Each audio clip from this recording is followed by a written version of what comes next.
आप देख रहे हैं वतन समाचार। मैं हूं मोहम्मद अहमद। दोस्तों, आज हम एक बार फिर बात करेंगे जो मुरादी रोड का जो इलाका है, बटला हाउस स्टैंड से लेकर के एक तरफ तो जो है वो नहरबाई यानी यूपी इरिगेशन का मामला है, खसरा नंबर 277, और फिर उसके आगे जाकर के खसरा नंबर 279 का मामला है। लोग काफ़ी परेशान हैं और लोगों का परेशान होना संभव भी है, लेकिन यहाँ चूंकि जजमेंट सुप्रीम कोर्ट का है और सुप्रीम कोर्ट का फैसला है और उसको इम्प्लीमेंट होना है, लेकिन ये ऐसा फैसला नहीं है कि जिसको चैलेंज ना किया जा सके, इस पर रिव्यू पिटीशन ना दाखिल की जा सके, क्योंकि बहुत सारी चीज़ें इस फैसले में हैं। सबसे पहले तो जिन जिन लोगों के घर डेमोलिश होने हैं, सुप्रीम कोर्ट का एक तरफ ये कहना है कि 15 दिन का प्रायर नोटिस होना चाहिए। जाहिर सी बात है, वो नोटिस चस्पा कर दिया गया है। यहाँ पर सुप्रीम कोर्ट की इस गाइडलाइन को फॉलो भी किया गया है। लेकिन उसके अलावा जो इम्पोर्टेंट चीज़ ये है कि जिन जिन लोगों के घर गिराए जा रहे हैं, अभी उनको सुना नहीं गया है और ना ही वो कोर्ट गए हैं। लेकिन अब खबर ये आ रही है कि वो लोग कोर्ट पहुंच रहे हैं और कोर्ट से अपनी जो वहाँ पर जो अपनी दलीलें हैं कोर्ट के सामने रख रहे हैं। तो संभवतः जब कोर्ट उनको सुनेगी तो एक्चुअल पोजीशन सामने आएगी कि इसका भविष्य क्या होगा। इसलिए मैं लगातार अपने दर्शकों को एक ही बात कहता हूं कि पैनिक ना हो, किसी तरह का टेंस क्रिएट ना करें, बल्कि जो कानूनी लड़ाई है उसको कानूनी ढंग से ही लड़ा जाएगा। इसको कुछ लीडरों के उसमें आकर के जोश में काम में कोई ऐसी एक्टिविटी ना करें, कोई ऐसा एक्ट ना करें जिससे कल को आपको नुकसान हो, क्योंकि जोश से पहले होश जरूरी है, और अगर होश गायब हो जाएगा तो जोश फिर बहुत खतरनाक हो जाती है और बाद में उसका पछतावा होता है। और बहुत सारे लोग इस पछतावे के शिकार भी होते रहे हैं। इसलिए मैं लगातार अपने दर्शकों से यही अपील कर रहा हूं कि इतना आसान नहीं है कि अगर आप कोर्ट में जाएं तो आपकी ये इमारतें गिर जाएं, क्योंकि ये बहुत टफ जॉब है। एक यहाँ पर सबसे बड़ा मसला ये है कि पार्लियामेंट का एक्ट है जो 2014 या जून 2014 तक बनी कॉलोनीज को प्रोटेक्शन देता है। ये एक्ट किसी और ने नहीं बनाया, बल्कि प्रधानमंत्री नरेंद्र मोदी के नेतृत्व वाली सरकार ने बनाया है। और प्रधानमंत्री मोदी लगातार सबका साथ, सबका विकास, सबका विश्वास, सबका प्रयास की बात कर रहे हैं। तो ये जो एक्ट है, या जब आप सुप्रीम कोर्ट में जाएंगे और आप उनको बताएंगे कि इस एक्ट से हम लोग प्रोटेक्टेड हैं, तो सुप्रीम कोर्ट आपको सुनेगा, चाहे वो खसरा नंबर 277 वाले हों या 279 वाले हों। एक सवाल ये भी है, आज हम यूपी इरिगेशन के लोगों को वीडियो पे सुन रहे थे और देख रहे थे, तो उनसे पूछा गया, एक रिपोर्टर ने पूछा कि आपने अब तक इसको खाली क्यों नहीं कराया, तो उनके पास कोई कंक्रीट जवाब नहीं था। उन्होंने ये कहा कि लोग कह रहे हैं कि 30 साल 40 साल से हम यहाँ रह रहे हैं, लेकिन 10 12 13 साल उन्होंने भी एडमिट किया है। तो अब सवाल ये है कि जब लोग यहाँ पर लोगों का ये कहना है, क्लेम है, जाहिर सी बात है, अब दस्तावेज सामने आएंगे, लाइट बिल है, दस्तावेज है, दूसरे डॉक्यूमेंट हैं कि कितने साल से रह रहे हैं। तो जो सुप्रीम कोर्ट का ये कहना है जो अपना कि 12 साल अगर कोई किसी ज़मीन पर रह रहा है, तो ये वाला जो कानून है इसका क्या होगा, क्या वो यहाँ पे इम्प्लीमेंट होगा, क्योंकि बहुत सारे लोगों का क्लेम है कि वो यहाँ पे 40 40 साल से रह रहे हैं। यूपी इरिगेशन आज ही क्यों जागी है, ये भी एक बड़ा सवाल है जो बाद में कोर्ट में यूपी इरिगेशन वालों से पूछा जाएगा। हालांकि यूपी इरिगेशन की दलील ये है कि वक्फे वक्फे से खाली कराने के लिए नोटिस उन्होंने दिया है, तो वो नोटिस सामने आएंगे, क्या दिया है, उसके खिलाफ एक्शन क्या हुआ, कितना हुआ, कितनी ज़मीनें खाली कराई गई और कौन कौन से अधिकारी उस वक्त थे, क्या थे। एक लंबा चैप्टर है, आसान नहीं है। मैं फिर कहता हूं कि अगर आप कोर्ट में जाएंगे तो कोर्ट आपकी इस बात को ज़रूर सुनेगी और पूछेगी। और जो खसरा नंबर 279 है, जाहिर सी बात है, ये खसरा डिफाइन कैसे होगा।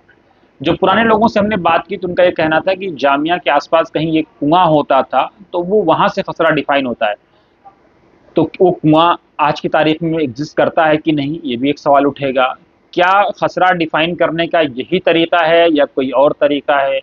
क्या खसरा नंबर 279 यही है या इसके अलावा कोई और है, कहीं से कहीं कर दिया गया है?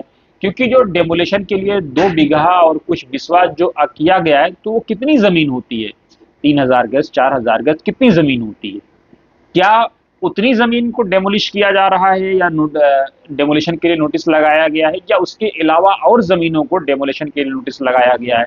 ये जो जिग जैग ऐसे करके ऐसे घुमाया, ऐसे करके ऐसे गया है, तो क्या खसरा ऐसे बनता है जिग जैग अंदाज में?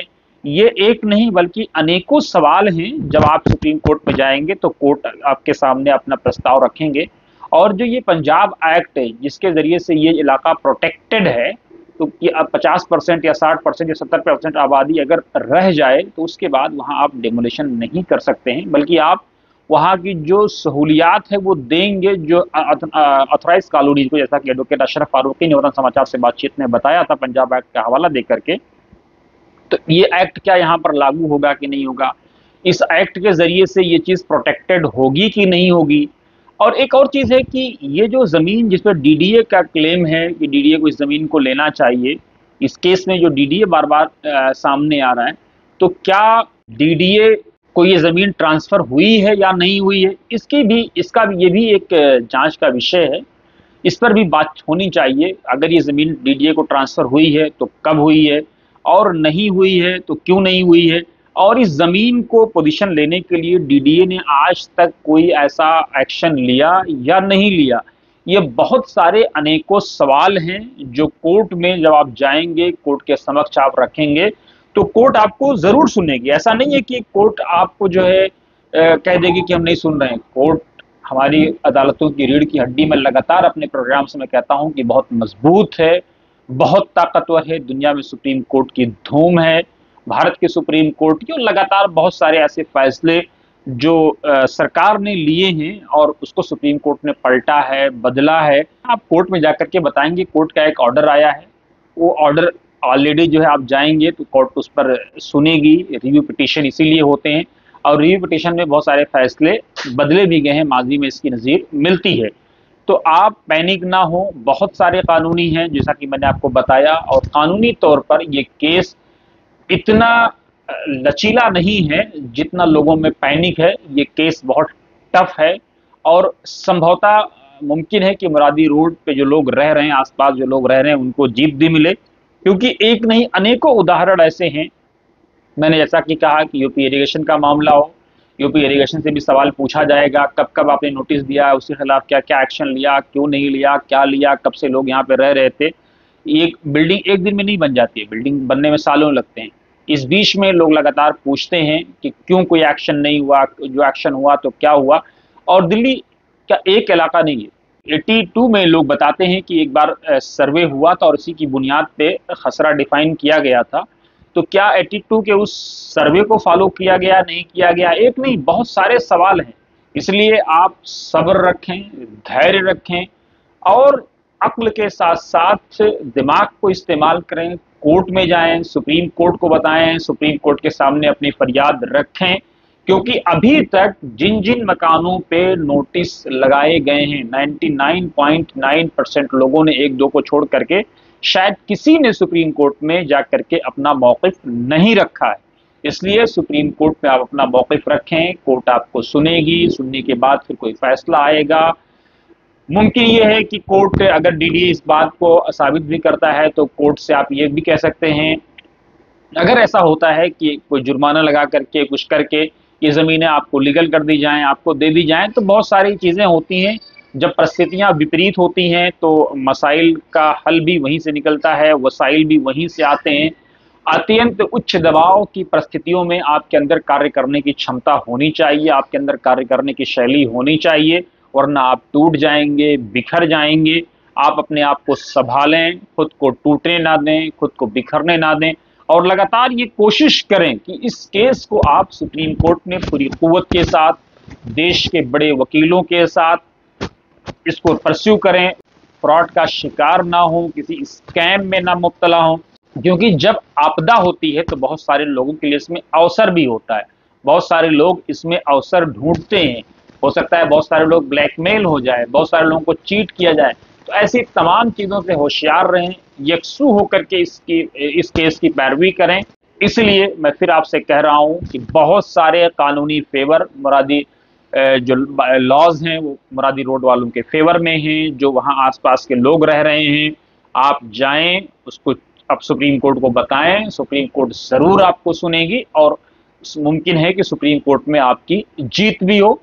बहुत बहुत शुक्रिया। कमेंट बॉक्स में ज़रूर आप इस वीडियो को लेकर के अपनी राय दें, और साथ ही मैं फिर कह रहा हूं, पैनिक ना फैलाएं, और ऐसे लोगों से होशियार रहें जो मीडिया में आ करके आप टीआरपी बटोरने के लिए आपको भड़काते हैं, आपको उकसाते हैं, अपनी टीआरपी बटोरते हैं, अपना पैसा कमाते हैं और चले जाते हैं और आपका नुकसान हो जाता है।